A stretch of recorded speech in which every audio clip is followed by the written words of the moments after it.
There's a type of person who makes others uncomfortable just by existing. You've seen them. They wake up at the exact same time every single day. They never miss, they never negotiate. And while everyone else is making excuses on day 5, they're on day 500. People look at them and whisper, "That's not human, that's not normal." And you know what? They're right. It's not normal, because normal people quit. Normal people negotiate with themselves every single morning. Normal people die with their potential still trapped inside them. But what if I told you there's an ancient system created 800 years ago by Zen monks in Japan that can turn you into that person? A system so powerful that once activated, it makes failure almost impossible. They call it Gyoji, the practice that perpetuates itself. A discipline so deep, it doesn't require willpower anymore. It requires something much more frightening. It requires you to kill who you are right now and become someone entirely different. But here's the warning. This isn't a motivational speech. This isn't about trying harder or wanting it more. This is about permanently rewiring the architecture of your brain so that giving up becomes more painful than continuing. Most people will close this video within the next 2 minutes because what I'm about to show you is uncomfortable. It demands sacrifice. It demands you stop lying to yourself. If you're still here by the end, comment below the one habit you'll use this system on, because that public declaration is where your transformation begins. Let's go. The man who couldn't keep a single promise. His name was Raphael. Intelligent guy, successful programmer, respected by his peers. But he had a secret that haunted him every single day. He was incapable of sticking to anything. The gym lasted 6 weeks. Meditation died after 9 days. Reading, he'd buy books with pure intention, read 3 pages, and then watch them collect dust for months. Every Sunday night, he'd make promises to himself. This week will be different. I'm starting fresh tomorrow. But by Wednesday, the negotiations would begin. I'm too tired today. I'll do double tomorrow. By Friday, it was over, and by Sunday, he was back to making the same empty promises. Raphael tried everything modern science offered. Habit tracking apps with streaks and rewards, motivational videos that pumped him up for exactly 48 hours. Nothing worked. And here's what he didn't understand. He wasn't fighting laziness. He wasn't fighting procrastination. He was fighting something far more dangerous. He was fighting the fundamental operating system of his own brain. Because your brain has one job: keep you alive. And keeping you alive means conserving energy. Your brain doesn't care about your goals. It cares about survival. Every time you try to build a new habit, your brain sees it as a threat, an unnecessary expenditure of resources. So it creates resistance. It generates excuses. It makes giving up feel logical and rational. But then Raphael discovered something that changed everything. He found out why Zen monks have been meditating at the exact same time every single day since the year 1200 without missing once. And no, it's not because they're more disciplined than you. It's because they understand something about the human brain that you don't yet. Something that once you learn it, makes breaking habits almost impossible. The secret buried in ancient temples. In the mountains of Japan, there's a temple called Eiheiji. Every single morning at exactly 3:30 a.m. a bell rings, and every single morning for over 800 years, the monks wake up. Not 3:25, not 3:35, exactly 3:30. You know what never happens in that temple? No monk ever lies in bed thinking, maybe I'll skip today. The thought doesn't exist. It's not even a possibility in their minds. Why? Because they've implemented something that modern psychology is only now beginning to understand. They've removed the decision entirely. Your brain categorizes every commitment you make into one of 2 categories: reversible or irreversible.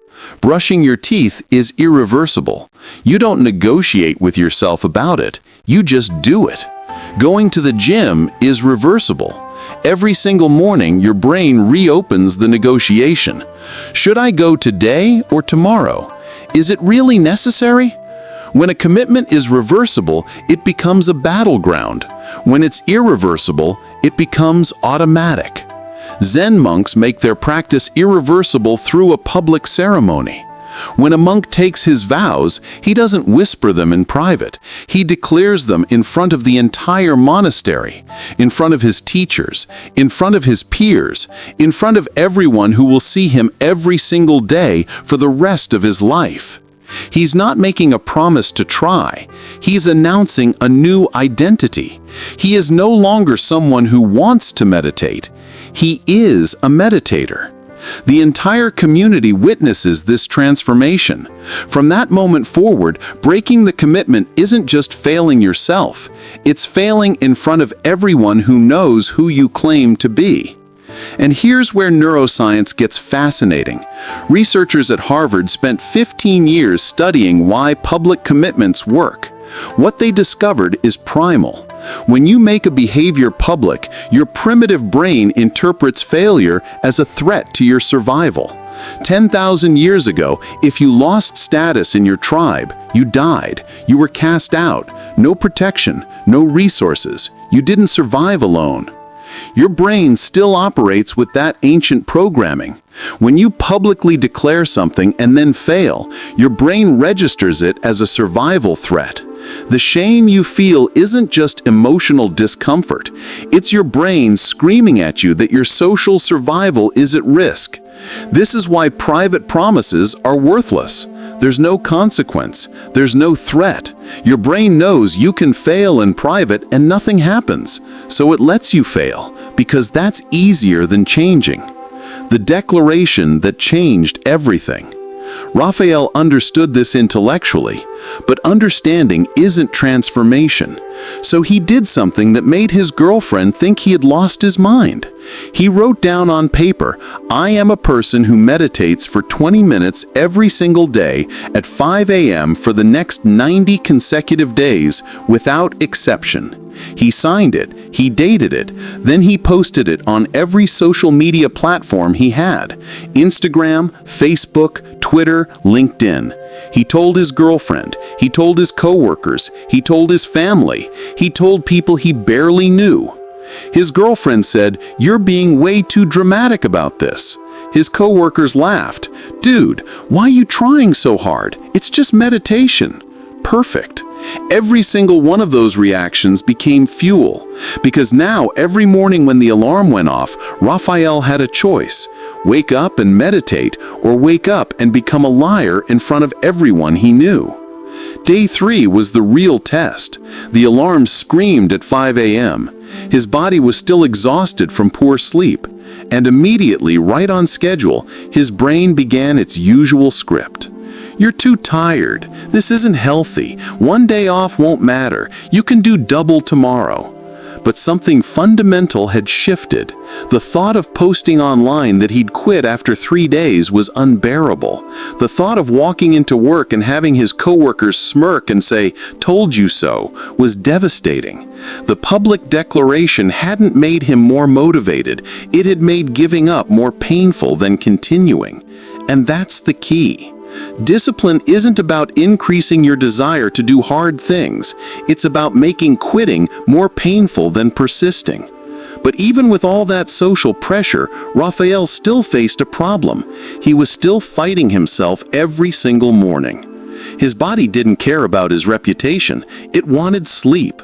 The public declaration solved the mental negotiation, but he was still burning massive amounts of mental energy just deciding to start. That's when he discovered the second principle that monks have used for centuries to make practice effortless: the power of eliminating decisions. Every single day, you waste enormous amounts of mental energy on one stupid question: when will I do this?